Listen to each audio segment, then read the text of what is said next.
Yo, my Heiltsuk name is Gwa Gwa. In English, come out from underneath.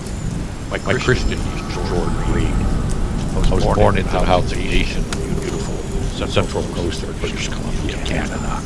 Throughout my life, I've worn many hats. I've been a commercial fisherman, a master mariner, an entrepreneur, a computer technician, a college instructor, a tour operator, a filmmaker, and a storyteller. I've also made dog food, dug ditches, and shoveled herring for a living. I've never been afraid of hard work. Some people would say I'm a man with many talents. I simply say I've lived a full life. But none of those jobs truly define who I am. At my heart, I am Gwa Gwa. My purpose is to preserve and share the stories that have shaped my life, stories from our elders, from the wilderness, and from my own extraordinary experiences. Some of those experiences changed me forever. Today's story is one of them. It would be very wise to listen to this old elder. I had to learn these lessons the hard way. Perhaps my story can spare you from having to learn them the hard way too. So gather around.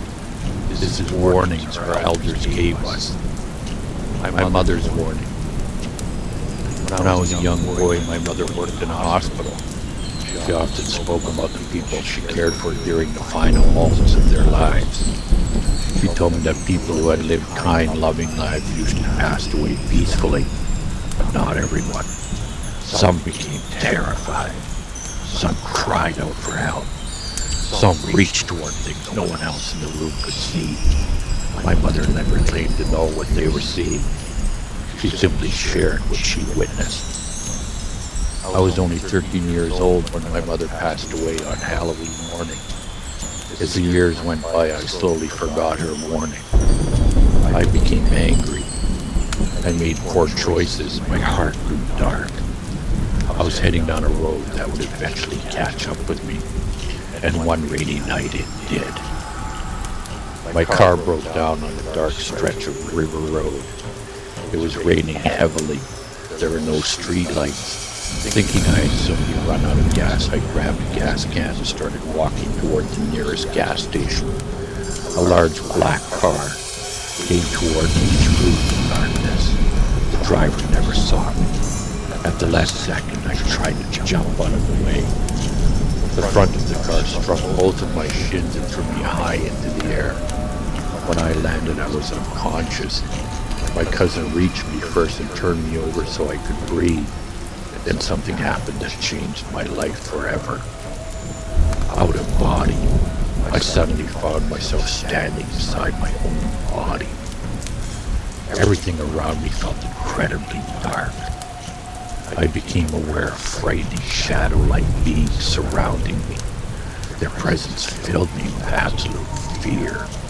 One of them grabbed me by my arm and said, "We've got you now."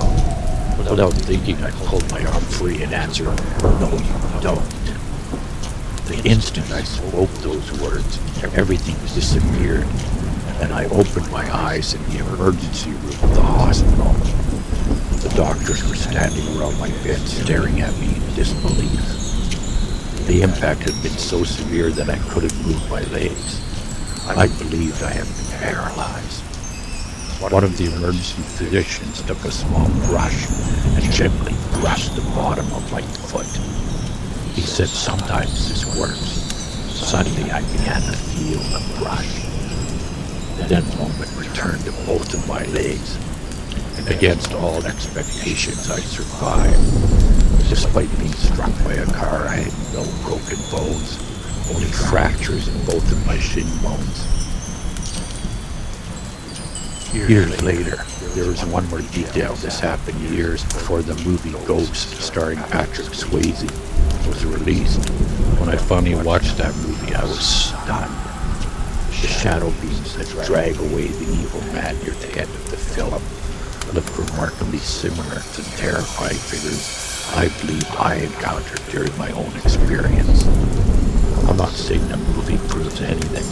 I'm simply telling you what happened to me. Watching that scene brought back memories I have never forgotten. What changed? That night forced me to take a long, hard look at the person I had become. I believed I had been shown where my life was heading if I continued down that path. From that day forward, everything changed. I left that destructive lifestyle behind. I chose a different way to live. Today, I am no longer afraid of death, because I believe the choices we make while we're alive determine what awaits us after this life. Looking back, I believe my mother's warning saved my soul. If there's one thing I hope you take away from my story, it's this. Listen to your elders. I had to learn my lessons the hard way. You don't have to. If my experiences can help even one person avoid the mistakes I made, then sharing these stories is worth it. What do you think happened that night? I genuinely like to hear your thoughts. Please leave a respectful comment below. If you'd like to help preserve these stories and keep ghostful adventures afloat, please like, share, and subscribe. And whenever you see one of our videos, throw us a line. Every comment, every share, every subscription helps keep these stories alive and helps us pass them on to future generations. In our next episode, we'll explore one of the greatest mysteries ever passed down by First Nations people. Is Sasquatch simply an undiscovered creature, or is it something far stranger? Until then, take care of one another, listen to your elders. Sometimes they're trying to save your soul. Long before you realize it's in danger. I'm Gwa Gwa. Thanks for watching. I'll see you in the